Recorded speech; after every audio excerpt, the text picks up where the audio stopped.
Hello everyone! In this video, I'm going to show you how to see Google Meet call history. First, open your browser and go to meet.google.com.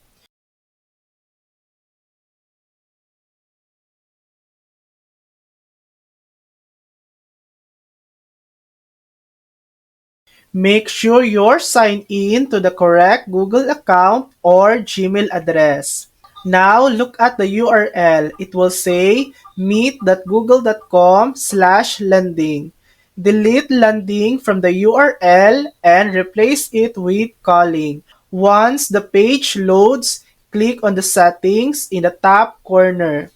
Scroll down and find the call lag section. If you've made any calls using Google Meet on this account, they will appear here. In this case, there's no call history on the browser used. But if you have any records, they will be displayed in this section. All you have to do is click on them to view the details. And that's it.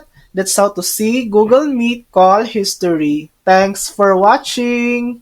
If this video helped you, please like and subscribe for more helpful tutorials.